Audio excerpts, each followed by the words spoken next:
Hi, this is Dan Jurgens, and if you want to have a good time, keep listening to the Krypton Report. It's a bird! It's a plane! This is Jason J. Lewis, the voice of Superman on Justice League Action. This is Mark Wade, writer of Superman Birthright, and you're listening to The Krypton Report, the All Things Kryptonian podcast, including Superman and Supergirl. We discuss games, movies, cartoons, TV shows, and comics. Find us on Facebook, Instagram, YouTube, and Twitter.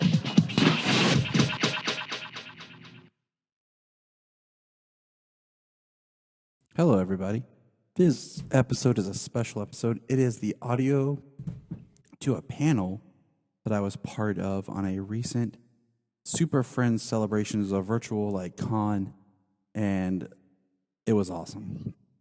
Some really rad people that were a part of this. We were discussing all kinds of stuff. So I want you guys just sit back and enjoy and check out the panel. Will be on YouTube here soon. So look at our Facebook for the links when they go up, and you'll be able to enjoy the multiple panels. But I hope you enjoy this one. Look for the Super Friends on Facebook, and I shared the links on Krypton Report. So just check out our Facebook and you'll see the information there, all right? So enjoy the panel. January 16th, 1939. Superman debuted as a newspaper strip. Really? Yeah. Yep. That's awesome. Yeah. Okay, guys, I'm going to do the share real fast. So just be a moment, and we'll get started.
Okay. Hi, Tyler.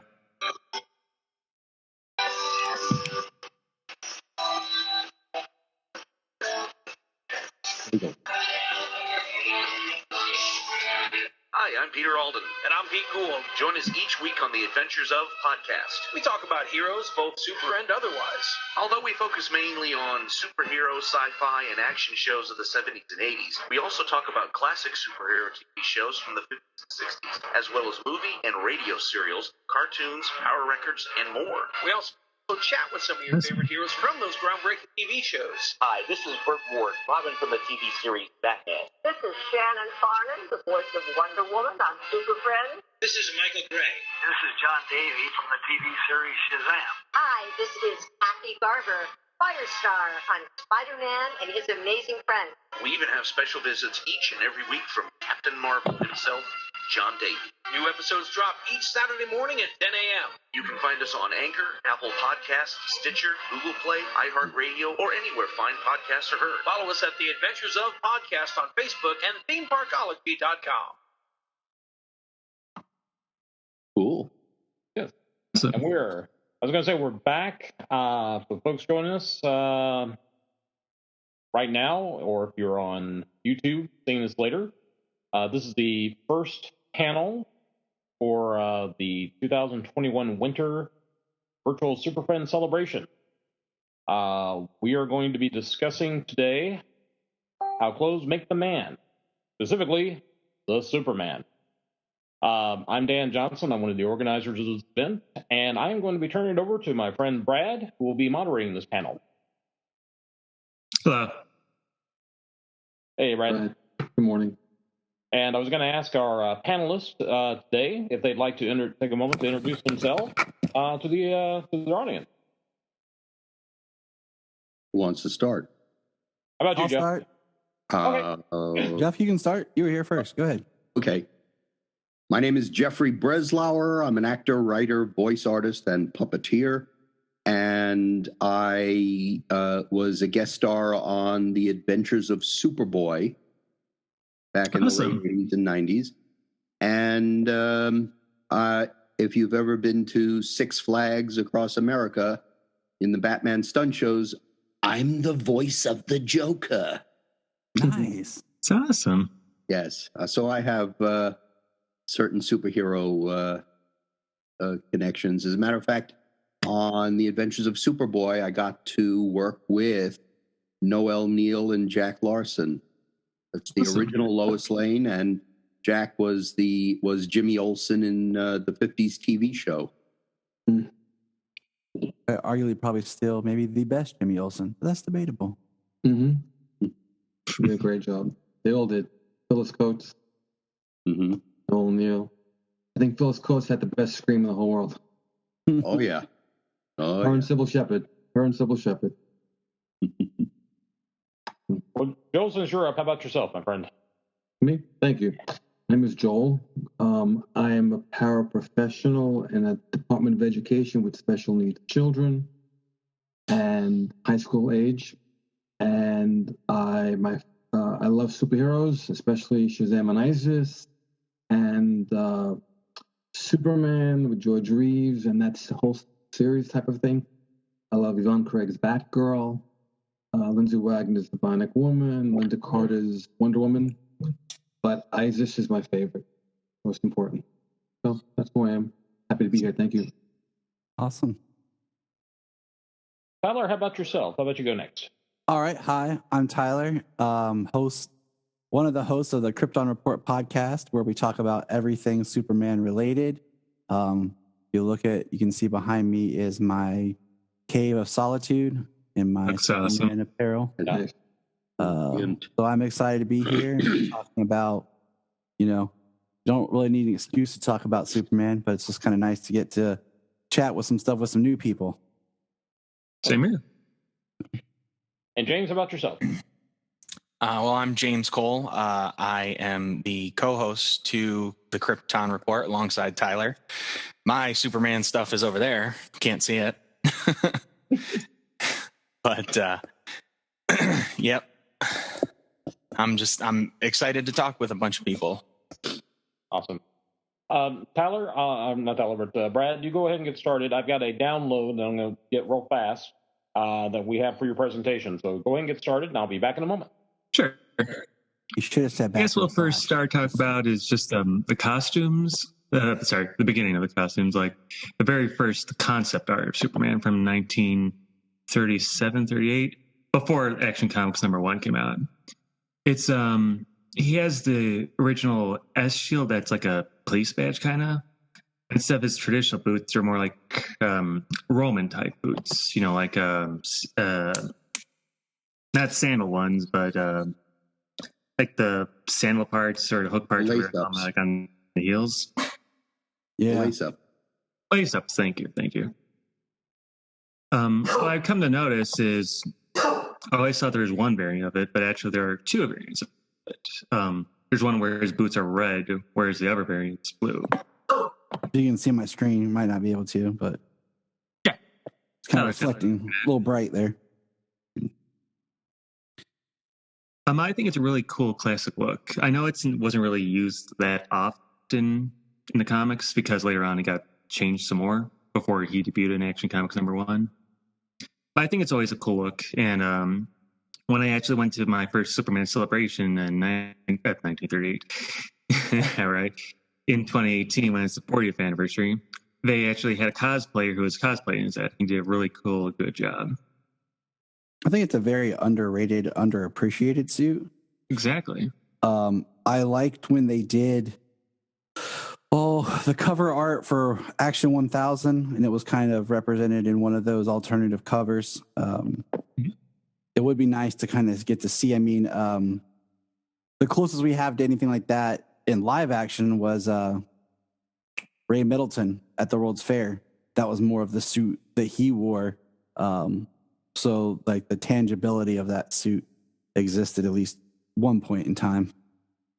And it came out like what, a year or two after the comic came out? Yeah, the comic was in 30. I think it was it the 1940s World Fair? I believe so. 39. Was it 39? Okay. Yeah, That's it was. Yeah, I would say it wasn't too long after. So. And I've got that on the screen right now, actually. Yeah. Yep. See, and there's the lace-ups. Mm-hmm. That's the closest we have to like a live action representation of this particular suit. Mm-hmm.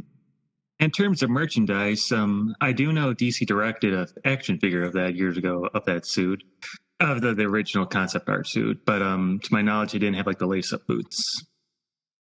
No, and then if I remember, they did do one where they had the blue boots, kind of like how some of the panels in Action Comics #1 looked like they weren't colored all the way. So like you looked like he had blue boots in it, and I think they did a figure of that too. But they're very hard to find, and if you do, very expensive. Oh wow! Guess they looked that over a decade ago, right? So it's one on my list of things I want to get to add to my ever glowing collection.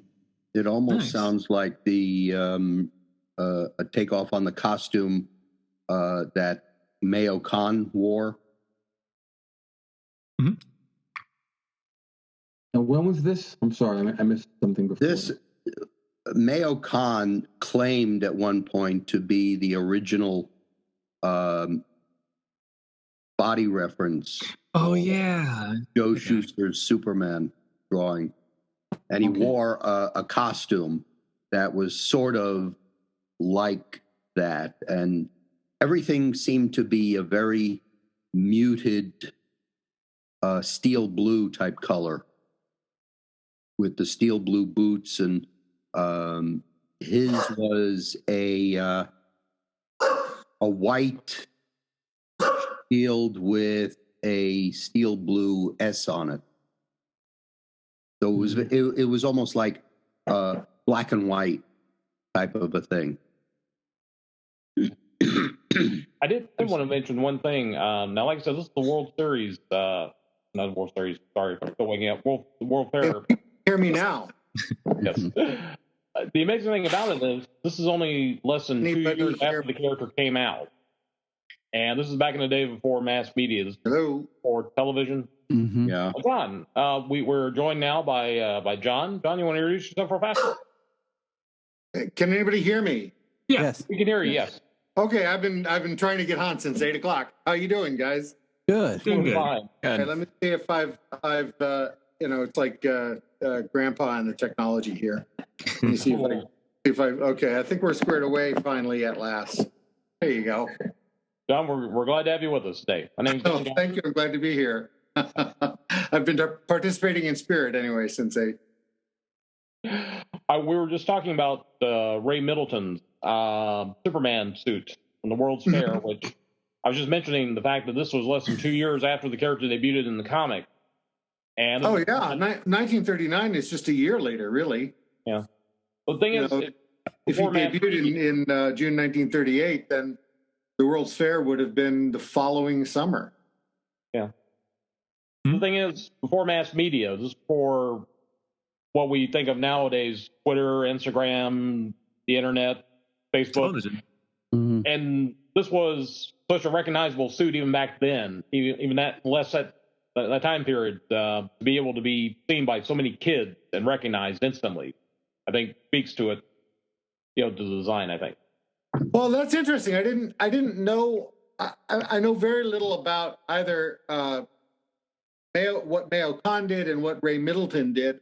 I know that Ray Middleton showed up at the 1939 World's Fair, or at least that's what I've always heard. But this is the first time I've heard that he was recognized when he was there, which is remarkable, actually, considering how little Superman material had been issued at that point. I really do think it just speaks to the popularity of the character. I mean, the character, it's so amazing to think back in 1938 you had this feature that's appearing in this one of dozens and dozens of comic books, but Superman just clicks it just clicked in the conscience of children, especially, and just again, it's phenomenal. So he took off right away. Yeah. So that by the end of the first year, he was a widely recognized suit. So when I was a kid, the Ray Middleton appearance was always sort of portrayed as, well, this was National trying to publicize their new character. So I hadn't realized that he was already blown up. That's really cool. Yeah. I mean, it's just kind of funny for a story or a character that was rejected so many times and was like, I don't think anyone's gonna, this isn't really gonna do well. And they're like, fine, we'll take a chance on it. And here we are 80 plus years later talking about this. And I'm sitting in a room full of stuff with this character. And, it's just kind of crazy, think that even after almost less than a year, to a year after its debut, here we are looking at a picture of somebody embodying that character at a time when, now you see people debuting characters in their comics or whatever and already trying to like push a live action version or, a cosplayer out there to represent their character to kind of bring it to life. And here we are, looking at. Well, one of the things that I find interesting about Superman is that 99% of the characters that people come up with, even good characters, are already in a genre. They're part of an established genre. You come up with a new superhero now, it's part of the superhero genre, right? If you come up with a new detective, it's part of the detective genre. There was no superhero genre when Superman was debuted. I mean, historians look at the influences and precursors that may have contributed to Superman, like the pulps, like Doc Savage, but John Carter, Tarzan.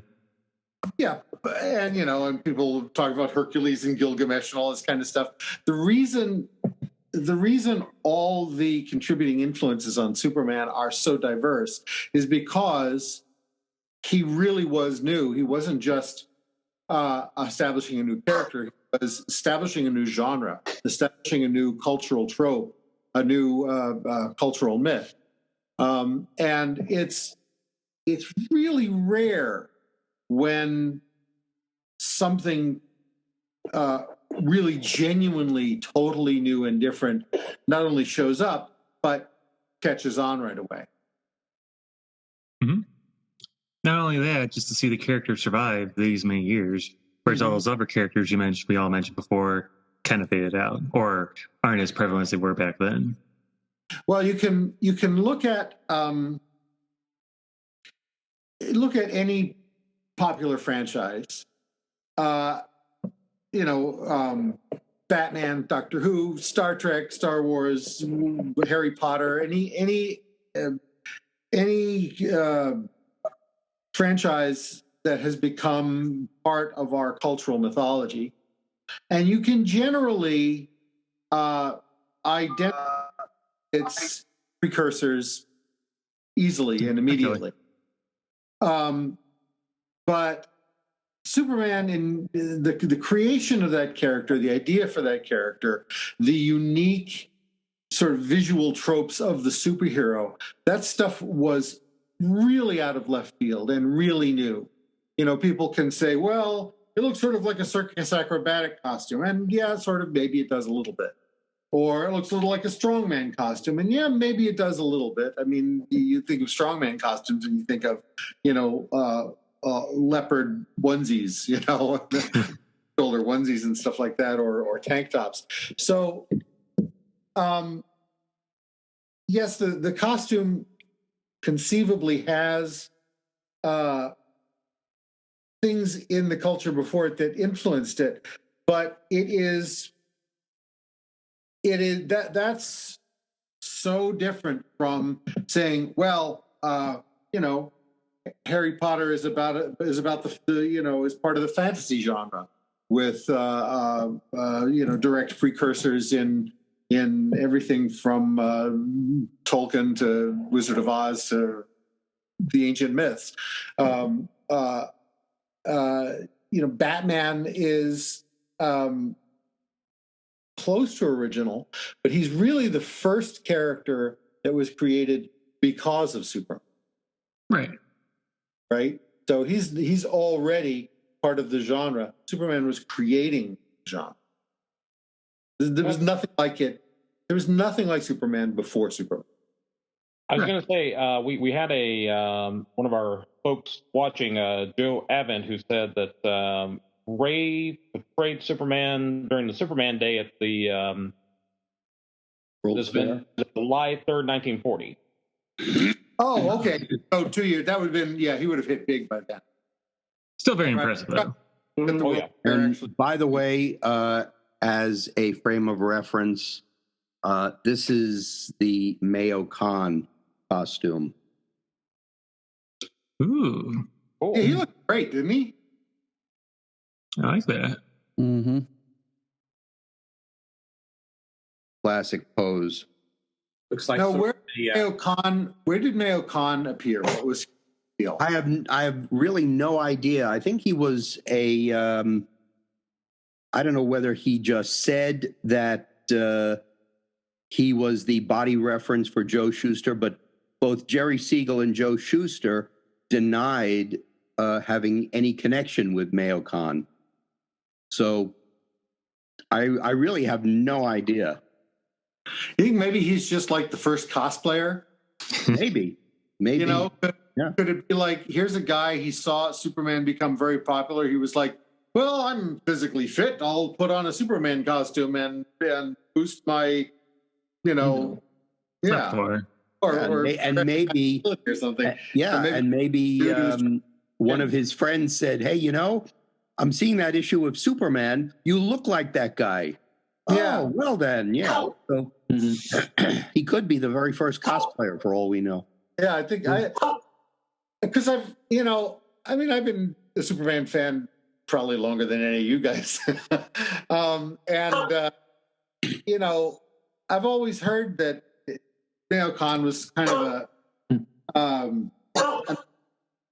like he wasn't like he was bootleg. He wasn't really he wasn't an employee of National. He wasn't hired to play Superman. He was just kind of a model for Superman, and that's been thoroughly disproved. He was not. So I guess at this point, all I can say is, well, he's the first cosplayer. That's a claim to fame, right? Yeah. Absolutely. I was going to say we've got thousands of cosplayers now. Oh yeah, all kinds of different Superman costumes. Yeah.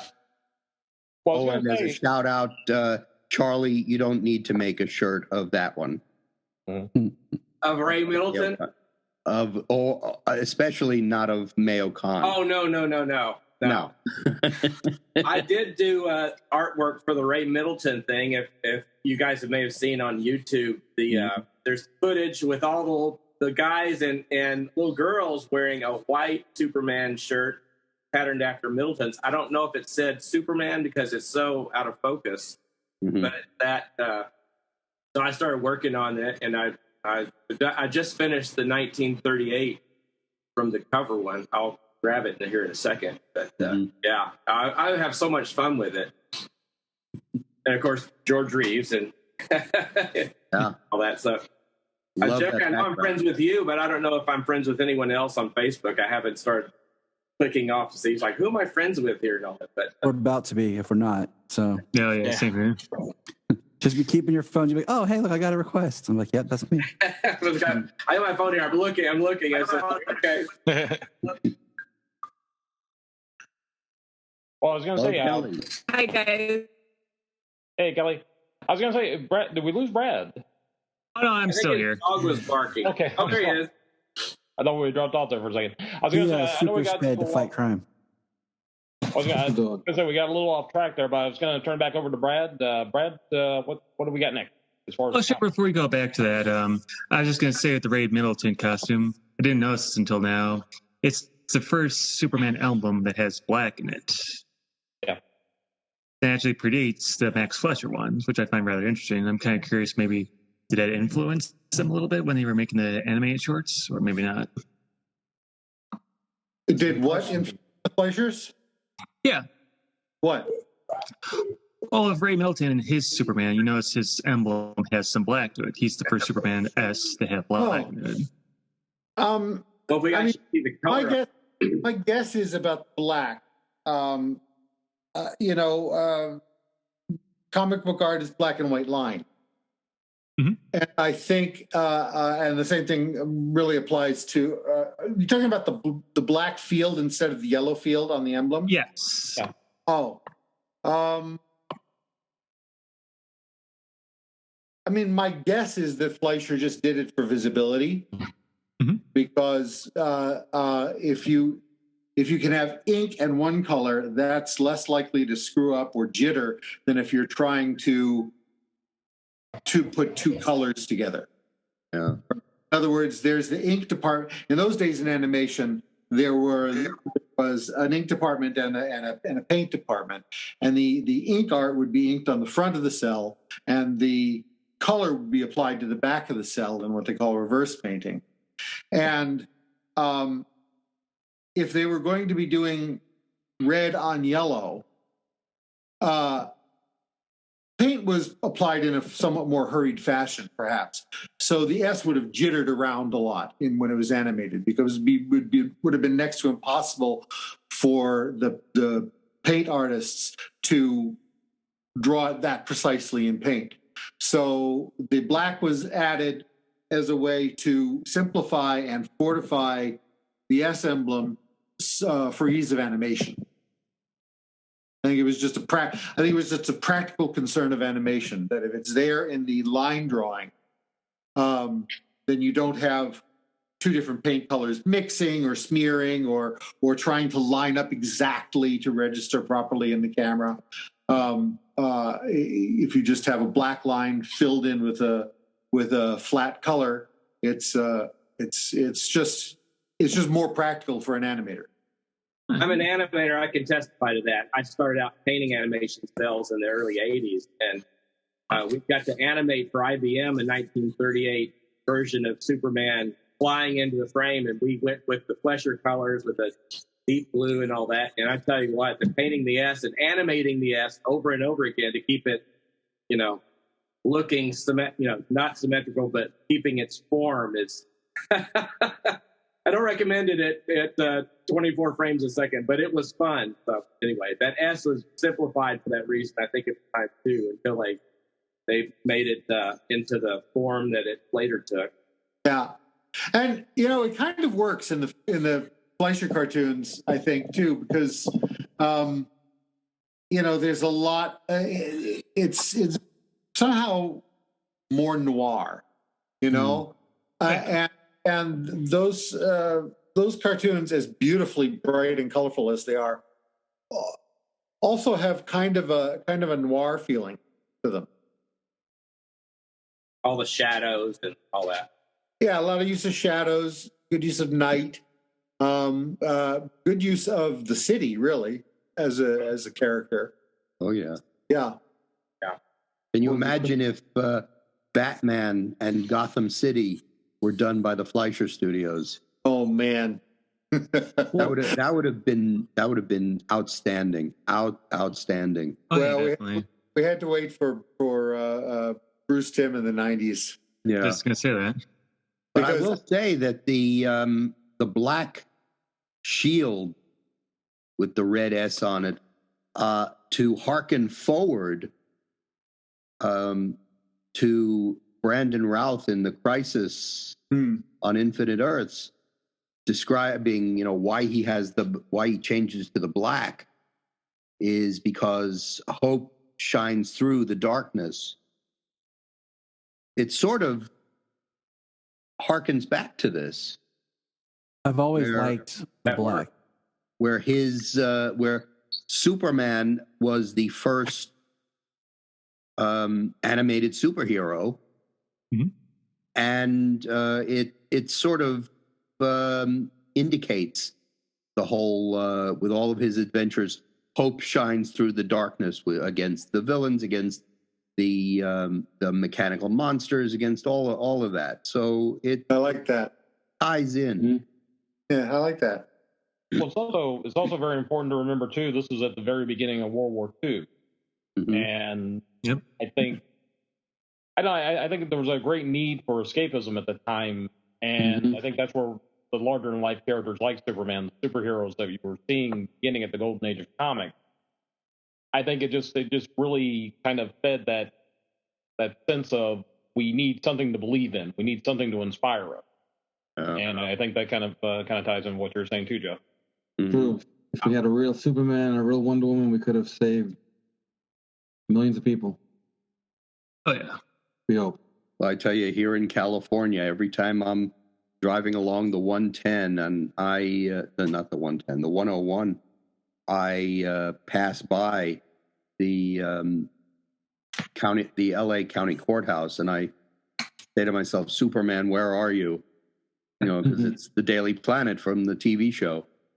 Oh, cool. That's awesome. All right, so then I guess the next custom we can talk about now is the Silver Age, the more traditional look we've got. When I hear Silver Age, I don't know about you guys, but I always think Kurt Swan. Oh yeah, like that's Kurt just Swan. You know, it's like there might have been somebody else who drew Superman then, but no, it's Kurt Swan. I have a cool Kurt Swan. It's a Kurt Swan. It's not from a comic book. It's about the size of like a little bit bigger than like a piece of paper. And I if I could get to it, I would show you. But my mother-in-law sells and collects antiques, and she found this at one of her trade shows and got it for me. And it's just like, it looks like a pinup, but like it's an original Kurt Swan from a thing. And yeah, it's really cool. It's right here on my wall. It's always like, that's my Silver Age. Well, I'll be honest with you. I always thought Kurt Swan is, for me, he is the definitive Superman artist. I mean, they're just. I think Superman. I think Kurt Swan. Yeah. Yep. He had the look, and I understand that Kurt Swan may have patterned his Superman face a little after George Reeves and that kind of rounded jaw like we see in the picture here. Oh yeah, kind of, yeah. Yeah, I mean, you definitely can see the correlation there. Well, I know when Christopher Reeve came along, he started drawing a little bit more like Christopher Reeve too. So yeah, like John Byrne. Yeah. Well, it's interesting how what you see on the screen, whether the small or the large screen, will sometimes have an influence on how they're drawn in the comics. Biggest example I could think of is Alfred Pennyworth. When in the first movie serial with Lewis Wilson and Douglas Croft as Batman and Robin. Before that, Alfred was portly and balding. And then when you saw Alfred in the movie serial, he was tall and lean. He had I think he had a little mustache, but after that, he was drawn in the comics that way. Yeah. Cool. Well, think about it too. Also, they'd killed Alfred off in the comics in the '60s, but when they brought the TV series on with Adam West, they insisted on bringing him back in the comic book. So. Oh yeah. Which is perfect for one of our panels, which is coming up about as seen on television and in the movies, and as heard on radio, possibly. And even with Wonder Woman 2, when Linda Carter's series came out, they rewrote it the way, they changed the spinning and the look to a more 1942 look or present day. Yeah. Well, when the Wonder Woman comic came out in the 70s, or the TV series was on in the 70s, I think that somebody had asked, if it's set in World War II, why isn't the comic book set in World War II? Right. We had a period where they're going back to that period. Mm-hmm. Interesting. Yeah, that was my favorite. Let's start talking about George Reeves' costume now, since we have it up here. Mm-hmm. Yes, by the way, the color costume is, you could tell by the S, because the S that George Rose has on his background is the black and white S. Yes. Although it's in color. He was my favorite. Thank you for calling me George. He He did. Did I call you George? You just said George Rose. I'm like, oh, thank you. Sorry, Charlie. That's okay. You call him George, and you call me Betty. What's up with that? Come on. What's up with that, Jeff? Yeah, with the George Reeves suit, I like it a lot too. The only thing that really bothered me was always how the cape was set up. Like, it has that weird space gap between his neck and his back. The scoop in the cape, that big arc, like a rope cape. The relax. I always thought the cape was interesting just because of how thin it is. Mm-hmm. Like, it just comes like directly down his back, and so. Oh, I'm sure he had. I'm sure they tried something else. It was a little bigger. Probably got in his way. Mm-hmm. And when I was researching photos yesterday, I didn't realize this until last night that the belts are a little bit different. Because like in the picture here, he has like the yellow belt, where in like some of the other ones, his belt buckle would be like silver. Never noticed that until now. Yeah. And also on the black and white costume, George's belt was kind of a brownish yellow. Less contrast or whatever. It wasn't really bright yellow belt. And this is a black and white costume, colorized, so looks like the 1951 listed. Great costume, great coloring. Yeah. And let me ask you guys, which do you prefer, costume in color or costume in black and white? In color. Always love. Yeah. Color, yeah, but with the black and white S. There you go. I have to admit, I'm a little bit biased because I like the black and white episodes better than the color episodes, so I'm more primed to say the black and white costume just because I like the episodes a little bit better. Yeah. That makes sense. Mm-hmm. The black and white. For me, they were always in black and white because we didn't have a color TV. But if you look at Charlie's background, the S to his right or to our right, that's a black and white S that's colorized. That was the one on the bumper when it says, "We'll be right back after these messages." And they had the yellow border later on, and I just sort of fiddled with it a little bit. But it's a shirt, or it was. I sold out. I do just want to point out, like, the fact that looking at the symbol, like George, his suit, he did have his own shield. Like, really? It's just, I mean, if you look at the way it's shaped and the way the S is, it's a little bit significant to him. Like, we've talked about this before, like every live action Superman, their shield has been a little bit different to correlate with themselves, not including Smallville. He never got his own shield S, but I don't think we would have had George's. At first, it was reminiscent. Kirk Allen's was like the rough hewn original that Western costume had to redraw and sort of like, well, we have this one, we have to do a new costume, so they just redraw it. Yeah, I think there are about 8 different S's for George on various costumes, so very subtle differences. But that's my fascination is the George's S on the costumes, all the subtle little things. Even his publicity costumes, we're learning were different than the TV costume. Really? And we got Kirk Allen here. You're asking about Kirk, so there you go. Now, does his S look a little bit different too than George Reeves' S? Because to me, they always look like the same or very similar.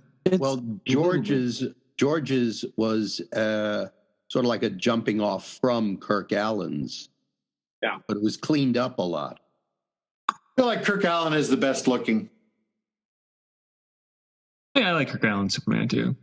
I always feel bad. I like his portrayal. I think George is the best portrayal of Superman, though certainly the one that influenced us the most when I was drawing the book. But just from looks of all the people who've worn the suit, all of them, I think Kirk Allen just physically looks the most like a Schuster drawing. Yeah, he does. Yeah. Interestingly enough, someone once asked me, I think it was in Metropolis, someone once asked me which one I liked better, was Kirk Allen or George Reeves. And I said, the two of them, because they were so close together in time frame, it's almost like trying to decide between Fred Astaire and Gene Kelly. Because Fred Astaire was more balletic in his dancing. Gene Kelly was more athletic in his dancing. And it's the same thing with Kirk Allen's Superman was more balletic. When he would run, he would take these little leaps. And George was more athletic, more grounded. There was more of a, substance and density to George's portrayal. And it turns out, Kirk Allen was a dancer. Really? Yeah. In fact, yeah. So there was a bit more of that when he, in the very first episode, he runs across the railroad tracks. And there's a certain balletic stride in his, in his jumping. Kind of like the Fleischer cartoons when Superman would go from building to building. Yep. Sort of a ballet leap, not really flying until. And I'm thinking there's probably an influence there, but it sort of fit right in to their individual interpretations of the character. I know by the time they were doing the Kirk Allen serial, Superman was flying, but I think some folks were probably still thinking in terms of him doing just like being able to leap 1/8 of a mile, as opposed to actual flying back in the very early story. Yeah, I think actually that the Fleischer cartoons are what caused DC to say no, he just flies. I think in the original brief for Superman, he could leap 1/8 of a mile, and nothing less than a bursting shell could penetrate his skin. But when actually animated, it just didn't look as cool, I think. So they decided Superman flew. Animated? When he appeared in 1938, he didn't fly. He didn't have X-ray vision. These are part of creeping powers syndrome. Yeah. Listen to the radio where he started flying. Huh? Yeah. A lot of it was the radio started introducing things like, do you guys know why kryptonite was invented, right? Bud Collyer wanted a vacation. Bud Collyer wanted a vacation. If you think about it, if you're listening to it, it's just so much more exciting to hear the swooshing sound. It is. Yeah. That tornado sound still, when I hear that wind sound effect, the little kid in me gets really excited. Yeah. It's powerful. It gives meaning to his flight. Something in the background of that means that he comes with power, as opposed to just the light swishes of the super fast taking off. Now we lose the poetic flying with that George had, and now he has to move so fast. That every flying scene almost is a takeoff, like a speeding bullet takeoff. It's like, but we don't see the run and the jump and the building up that momentum that George had. He had a solid, now I'm going to fly, and he propelled himself. It's funny about the whole flying thing. My girlfriend and I, we went with friends of ours to a one of those private airports, and we got to see an air show.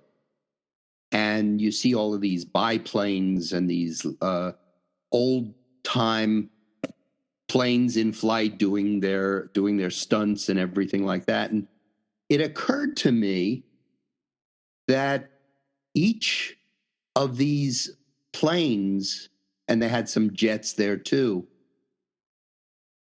it was interesting how the flights were indicative of the time period. And it occurred to me that the flights in George's and in Chris's and in Henry's Superman the takeoffs and the flights were basically indicative of the aerodynamic time.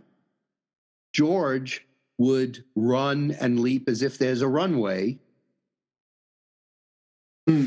Christopher Reeve was more like a jet,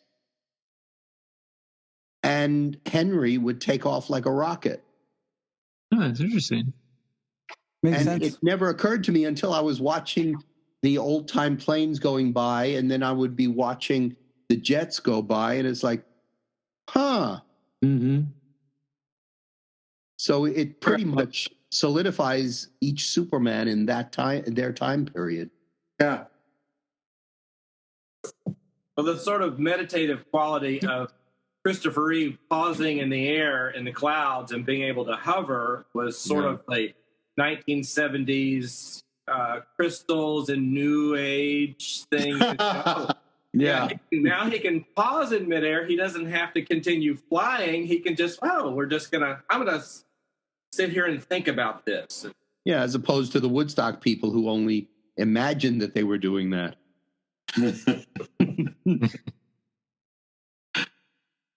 Since we mentioned Christopher Reeve, let's talk about the Christopher Reeve costume. Yeah, and that has to be my favorite costume. It Never is the mind. closest to the classic. Mm-hmm. I like his costume. I kind of go back and forth like on the cape. If I like a longer cape or a shorter cape, maybe a little bit longer. That's kind of what I come down to. Is I wish it was just a little bit longer. Dragging the ground. I don't like that. No, that's almost like dragging the American flag on the ground. I know. No. It gets it dirty. I like a little bit more like mid calf. Yeah. You know. Yeah. Kind of like Dean Cain's was a little bit farther down. Yeah. Mid calf right to the ankle just before it got to the ground. Yeah. That's more of where I am in cape length. Yeah, I billowy. You can catch the here. Like that fluttering was fuller in Christopher's cape. Is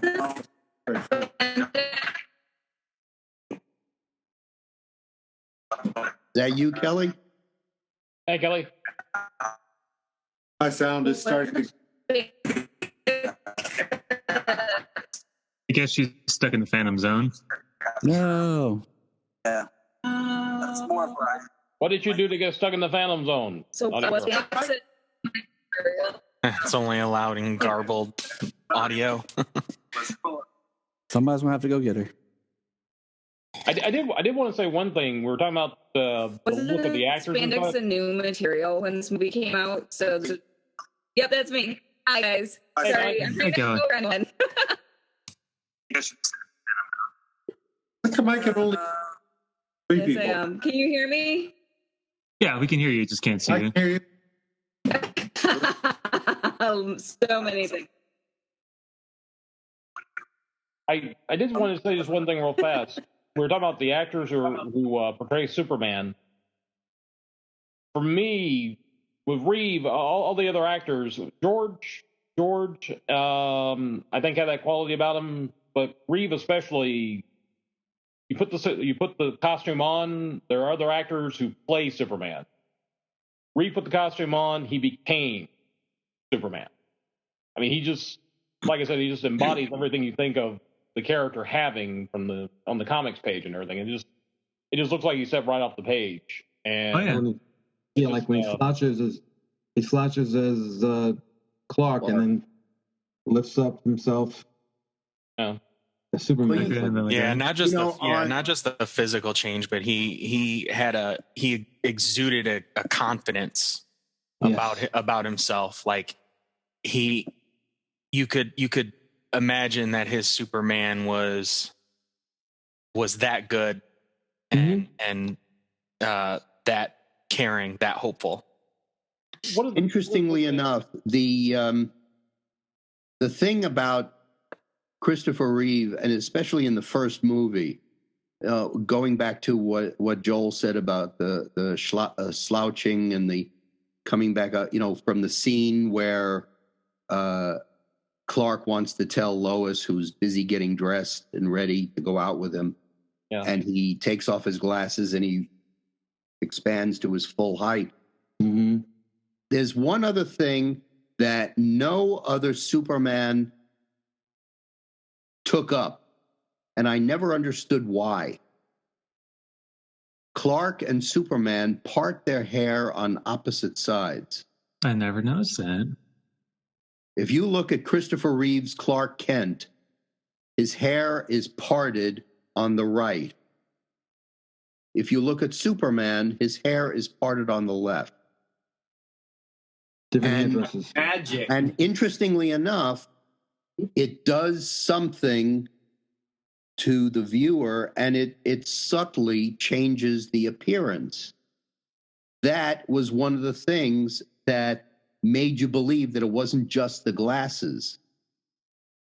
See, I've always kind of liked the idea of like Clark kind of like combs his hair down, and it's kind of a bit more shaggy and messy, and then Superman's is more like, you know, slicked and parted and neat. Well, that's like the Dean Cain version.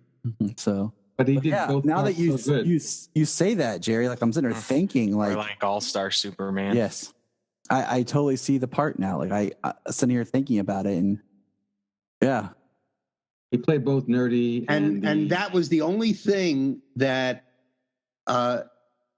disconcerted me about Brandon Routh's Superman. I loved his portrayal. I still do. Mm-hmm. I love his portrayal. But he parts his hair like Clark Kent. Too close. Too close. We can see this. There's one last thing one thing I'd like to say personally about the Christopher Reeve outfit. What I love about it is as somebody who loves the superhero movies and superhero shows, I'm always hearing, we've got to change the costume because the costume from the comic books aren't going to work on the screen. And I point to Reeve and I said, it worked. It worked so freaking well. I mean, all you have to do is look at them and it's like, that's all you need is you need the right actor to pull the costume off, and you can go with comic book realistic. And kudos to Yvonne Blake, the costumer for the first movie, for making the costume work so well. And, you know, his outfit is supposed to be brighter. When you have a dark costume like what Henry Cavill wore in Man of Steel or in Batman versus Superman, the darkness of it dispels the darkness of Batman. Batman is supposed to be the dark one. Yeah. You know, it's like the comedy and tragedy masks of superheroes.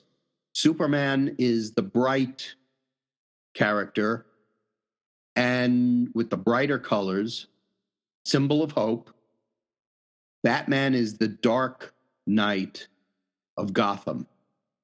His character was created by tragedy, and that's the way it should be. They should offset each other. Look at Henry's suit. The colors are muted, and it's a little bit too similar. It's like Superman getting down into the gloominess of Batman, and it takes away the starkness of Batman's darkness.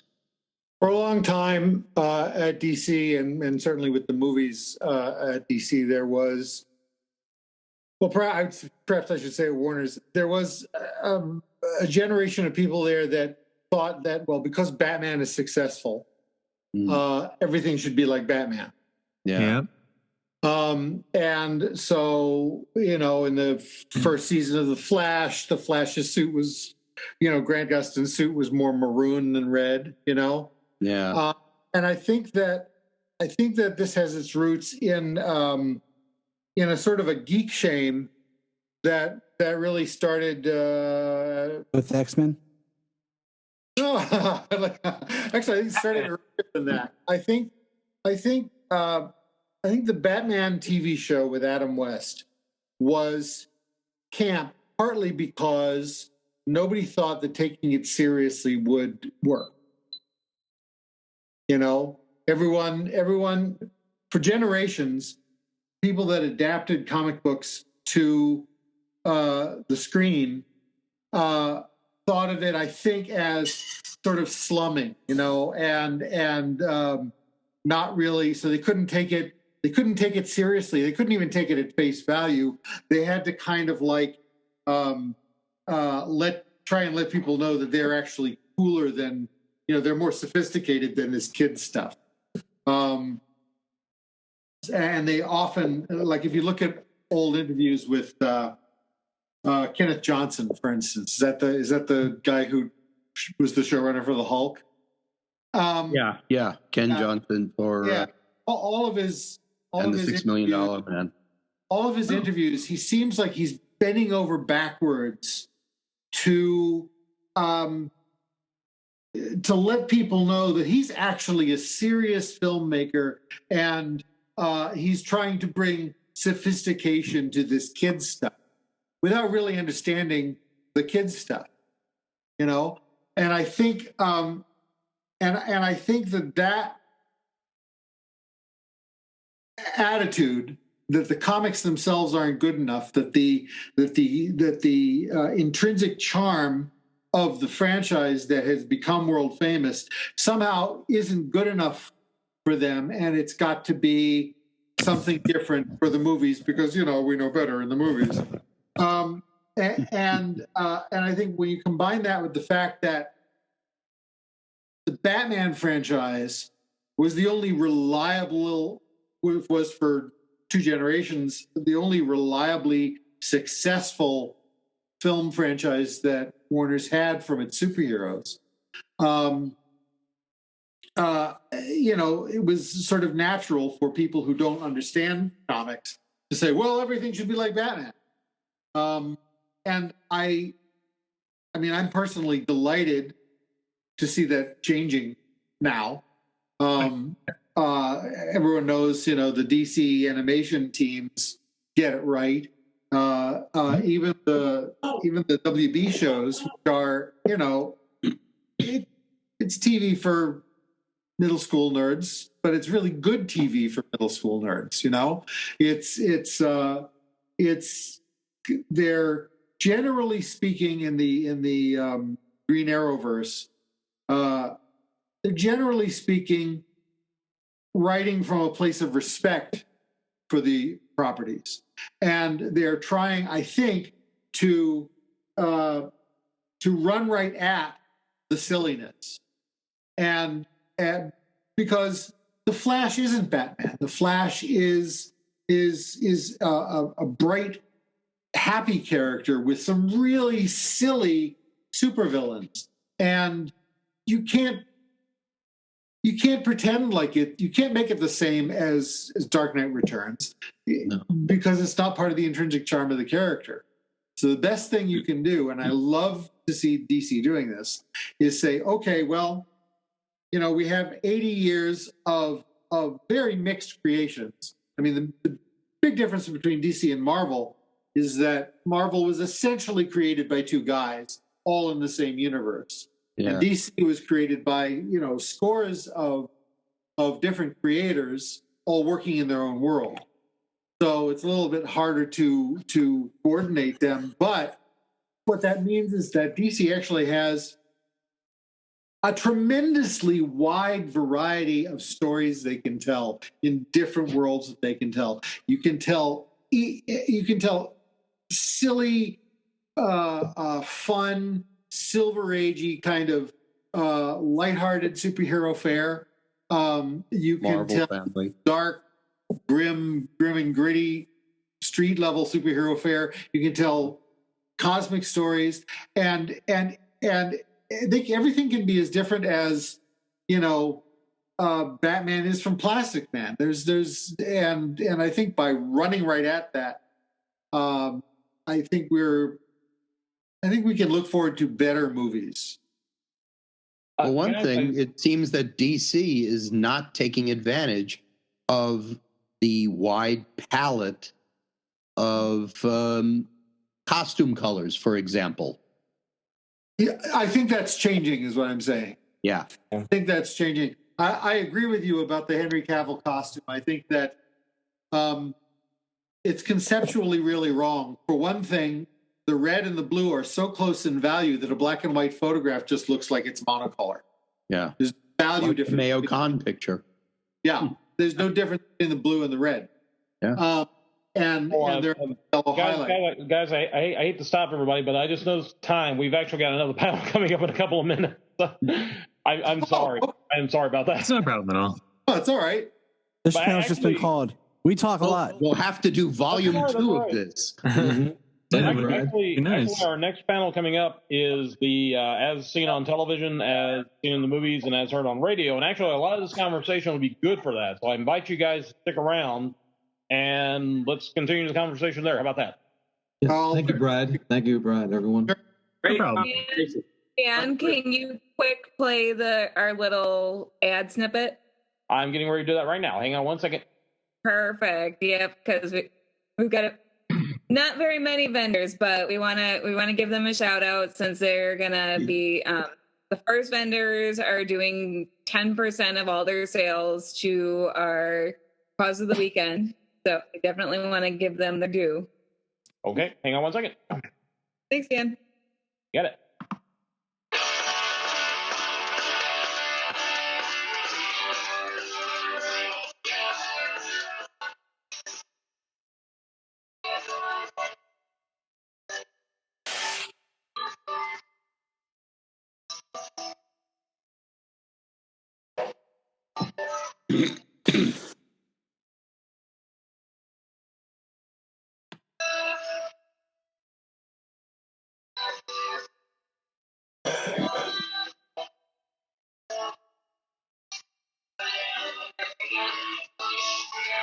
Hi, I'm Peter Alden. And I'm Pete Gould. Join us each week on the Adventures of podcast. We talk about heroes, both super and otherwise. Although we focus mainly on superhero, sci-fi, and action shows of the 70s and 80s, we also talk about classic superhero TV shows from the 60s, as well as movie and radio serials, cartoons, power records, and more. We also chat with some favorite heroes from those groundbreaking TV shows. Hi, this is Burt Ward, Robin from the TV series Batman. This is Shannon Farnan, the voice of Wonder Woman on Superfriend. This is Michael Craig. This is John Davey from the TV series Shazam. Hi, this is Kathy Garber, Firestar on Spider-Man and His Amazing Friends.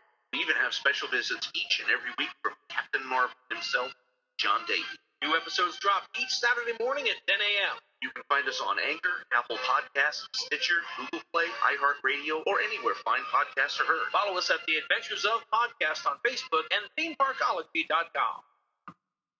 Woo! Sorry, I misspoke. Hello, congoers. I hope we're all having a blast here at the virtual Super Friends celebration. I am Cody J. Flores, indie published author of the Black Rain series and other stories. It's the start of a new year, and there's no better place to be safe like staying indoors and binge reading. And if you're a fan of cyberpunk, action, conspiracies, and a little bit of humor, look no further than One Short Night, a non-stop thrill ride about the misadventures of a mercenary father picking up odd jobs to make a living in a cyberpunk world. And as this series progresses, so too does the action, the mysteries, and the body count. Their short length offers an easy read with 3 books in the series so far, the third one just being recently released, and that's enough material to let you escape from the real world for a little bit. But this weekend, and this weekend only, from January 15th to January 17th, 2021, I will be donating 10% from every paperback and Kindle copy sold to the Christopher and Dana Reeve Foundation. The Christopher and Dana Reeve Foundation is dedicated to curing spinal cord injury by advancing innovative research and improving quality of life for individuals and families impacted by paralysis.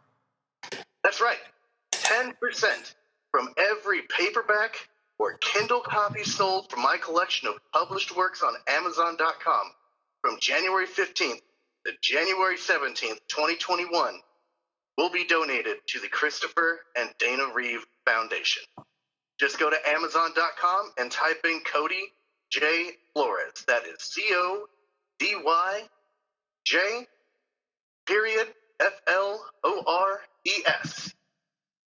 I hope you're all enjoying the virtual Super Friends celebration, and thank you in advance to anyone that checks out my books and decides to help out for a really great cause.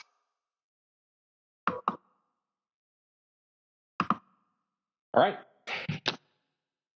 Cool. Like I said, I just wanted to thank all our panelists for our first panel of the day.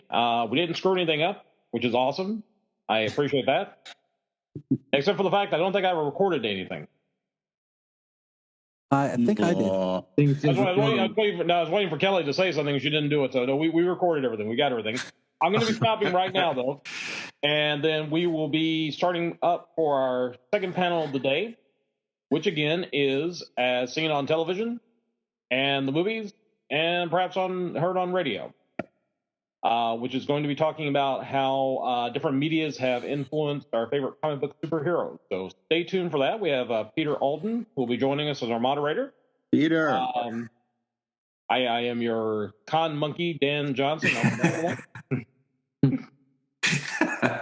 You guys stole a lot of my thunder. You talked about half of the stuff I was going to talk about. Are we supposed to now call you Beppo Johnson? Is that it? I've been called worse, believe it or not. All right. Goodbye, everybody. Look up in the sky. Look up in the sky. Look at